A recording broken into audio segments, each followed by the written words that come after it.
आपण पाहत आहात आपल्या हक्काचे प्रतिध्वनी न्यूज। आष्ट्यात मताच्या आकडेवारीत अचानक वाढ झाल्याचा राजकीय नेत्यांचा आरोप। आष्टा प्रतिनिधी संग्राम देशमुख कळवतात की निवडणुकीच्या पहिल्या टप्प्यातील मतदान मंगळवारी म्हणजेच 2 डिसेंबरला पार पडले। मतदानानंतर मतपेट्या स्ट्रॉंग रूममध्ये सुरक्षित ठेवण्यात आल्या आहेत।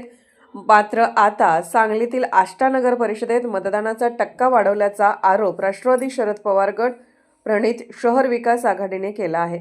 त्यामुळे आता शरद पवार यांच्या राष्ट्रवादीच्या कार्यकर्त्यांनी स्ट्रॉंग रूम बाहेर आंदोलन सुरू केले आहे। यामुळे या ठिकाणी मोठा गोंधळ उडाला आहे। नगर परिषदेच्या निवडणुकीत काल दिलेल्या संध्याकाळच्या रिपोर्टमध्ये एकूण मतदान ज्या झालेल्या रिपोर्टमध्ये 33,328 वोटर्स हे त्यांनी एकूण दिलेले होते। एकूण वोटर्स किती दिलेत बघा, त्यामध्ये वार्ड क्रमांक 3 चे एकूण 1311 एकूण मतदार आहेत। तर एकूण मतदार दिले त्यांनी 4077 आणि त्यामध्ये एकूण मतदान झाले सांगितले 3109। 2 नंबरचा भाग आहे की 9 नंबरच्या वार्डामध्ये एकूण 701 मतदान झाले असे दाखवले, तर झाले 708। म्हणजे एकूण 7 ते 8 मतदान कुठे गेले, किती चुकीचं आहे बघा। 10 नंबरचा वार्ड 4319 मतदान दिले। बर, हे पोर्टल वरती दिलेला आहे। हा फाउंड बघा, आष्टा नगर परिषद सार्वत्रिक निवडणूक 2025। हा भाग जाऊ दे, हा भाग मी तहसीलदारांना विचारायसाठी इथं आलेलो होतो। इथं खाली बसून विचारलं की साहेब हे कशामुळे झाले किंवा काय झाले, तर मी विचारतो हे मी दिलेलं नाही, मी काय केलेलं नाही, आणि मग गडबड तयार झाली। ह्याच्या पुढचं स्ट्रॉंग रूम आहे म्हणून मला पोलीस स्टेशननं खाली खांद्याला हात धरून आणलं। मी म्हणत होतो फक्त तहसीलदारांच्या बरोबर सगळे फॉर्म मला दाखवा, मी त्याची टोटल करतो, पण मला खाली वडून आणण्यात आलं। हे सगळी दुर्दैवी गोष्ट आहे। काल रात्री झालेला प्रकार अतिशय दुर्दैवी आहे। त्याला काय केलं, आम्ही अर्ज दिले, त्याला काय केलं, मी या गावचा उपनगराध्यक्ष होतो, मी कोण आहे माझी हिस्ट्री काढा, का मी या दंगा करायला आलतो हे पण हिस्ट्री काढा। पण ह्या प्रशासनाचा, ह्या पोलीस स्टेशनच्या सगळ्यांचा धिक्कार आहे। सीसीटीव्ही बंद होता आणि आमच्या पुढे माणूस आला सीसीटीव्ही चालू करायला।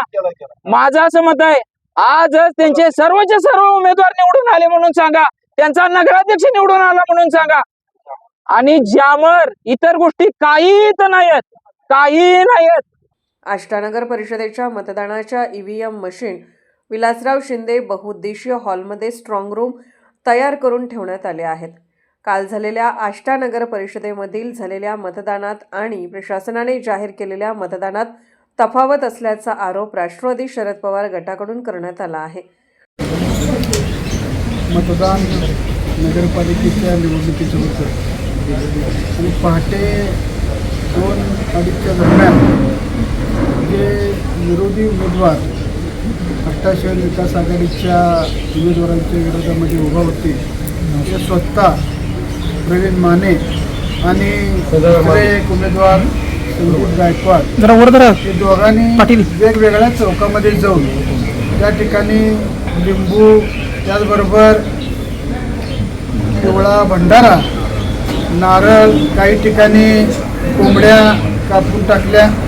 अशा पद्धतीनं लोकांच्या मध्ये भीती निर्माण करण्याचा प्रयत्न, आणि मग ही अंधश्रद्धा या जागरूक मतदारापर्यंत खरं म्हणजे चुकीच्या पद्धतीनं या ठिकाणी होतं।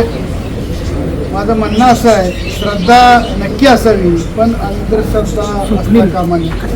विरोबा हे धनगर समाजाचं श्रद्धास्थान आहे आणि याला लावणारा जो भंडारा आहे प्रत्येक भक्ताच्या कपाळावर लावला जातो, पण तुम्ही या ठिकाणी लिंबू बरोबर रस्त्यावर टाकून त्या भंडाऱ्याचा म्हणजे विरोबाचा अपमानच करताय।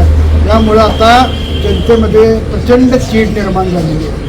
अंधश्रद्धा निर्मूलन कायदा महाराष्ट्रात अस्तित्वात आहे आणि वैभव शिंदेनी आत्ता जे सांगितलं त्याप्रमाणे या भागामध्ये सर्व गावभर लिंबू आणि भंडारा खाली टाकण्याचं काम झालं, लिंबा कापण्याचं काम झालं, वेगवेगळ्या बळी वेगवेगळ्या ठिकाणी देण्यात आले.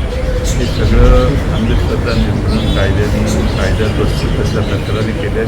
पोलीस काय ॲक्शन घेतात ते आम्ही बघतो आणि 24 तास होऊन गेल्यानंतरही अजून काही त्याच्यावर कारवाई नाही. आम्ही पोलिसांच्याकडून अपेक्षा करतो. शेवटी भंडाऱ्याचा अवमान, विरोबाचा अवमान करण्याचं महापातक ज्यांनी केलं किंवा भंडाऱ्याचा आणि हिंदू आणि भंडारा एकत्रितपणाने जादू ठेवण्यासाठी वापरणं हा विरोबाचा अवमान आहे आणि समस्त महाराष्ट्रातल्या धनगर समाजाचा हा अपमान आहे. अशा पद्धतीनं कृत्य करणं आणि त्याचा जादू ठेवण्यासाठी वापर करणं हे युतीचे उमेदवार आहेत समोर आणि सर्व गावभर फिरून 10 वाजल्यानंतर रात्री आचारसंहितेचा भंग करत सर्व गावातल्या प्रत्येक वॉर्डात जाऊन त्यांनी हे कृत्य केलेलं आहे. त्यामुळं हा आचारसंहितेचा भंग आहेच, पण अंधश्रद्धा निर्मूलन कायद्याच्या विरोधात जाऊन हे कृत्य आहे.